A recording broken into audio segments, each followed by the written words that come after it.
Video editing রান্নার থেকেও সহজ কাজ। হ্যাঁ, ঠিকই শুনেছেন। আপনি প্রতিদিন রান্না করেন, তাই না? রান্না করেন, মশলা দেন, নাড়াচাড়া করেন, স্বাদ ঠিক করেন, তাই না? এগুলো কি আপনি একদিনে শিখেছিলেন?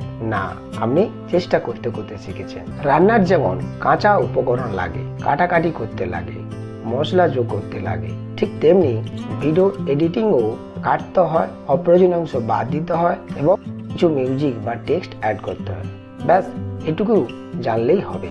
আপনি ভাবেন ভিডিও এডিটিং খুব কঠিন কাজ, কিন্তু আপনি যখন রান্না করেন 5 জনের জন্য এবং সেখানে মশলা অ্যাডজাস্ট করেন, স্বাদ ঠিক করেন, সেটা কি সহজ কাজ? তাহলে সেটা যখন করতে পারেন, বারে বারে প্র্যাকটিসের মাধ্যমে শিখেছেন, ভিডিও এডিটিংও করতে পারবেন।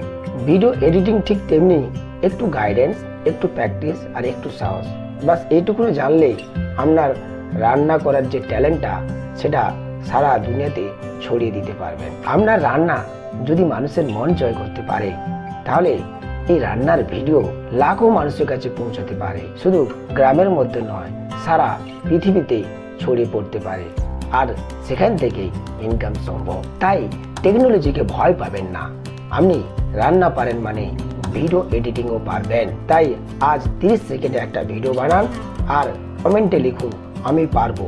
কারণ আপনার ট্যালেন্ট কেবলমাত্র রান্নাঘরের মধ্যে থাকবে না, সারা পৃথিবী জুড়ে জ্বলবে।